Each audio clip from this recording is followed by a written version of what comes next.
Plank-based exercises are some of the best ways to train your core. They go from beginner to extremely advanced as far as the range that you can perform them in.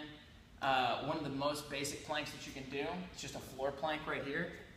I tend to have my forearms down on the ground, as opposed to you can just go a triangle pose with your hands still and keeping your fists together like this. I just feel like this helps keep your abs a little more forward or downward. Key is here. You want to keep your hips low.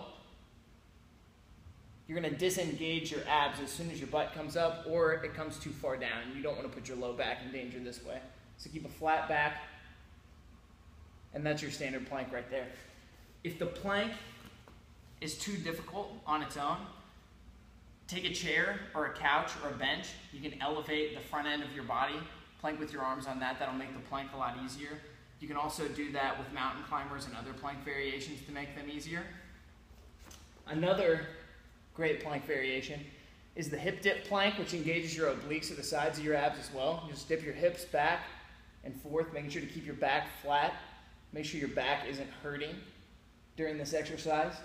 Spider-Man planks, or Spidey planks as I call them, are another great one.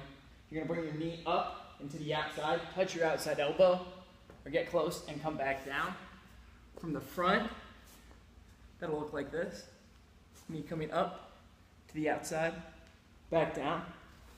Mountain climbers are another great plank-based exercise which you've probably seen. Your hands are going to be planted on the ground. The weight that you're distributing through your arms are going to come through the heel of your palm to make sure that you're not bending over your wrist or straining your wrist in that way. Shoulders are going to be right above the heel of your palm. You're just going to bring your knee up, hold it for a second or two, back down, up, and back down. Making sure to keep our hips low just like we would in a plank. Another great plank variation is the walking plank. This will engage the stabilizers in your shoulders. Simply here, you would hold a plank, except for as if you were going to do a mountain climber. You're just going to step your feet over and alternate your hands as well. This is a little more advanced to intermediate plank move. Out to the side, and then back, making sure to keep your hips low. You don't want your hips coming up like this to disengage your abs. Same rule applies.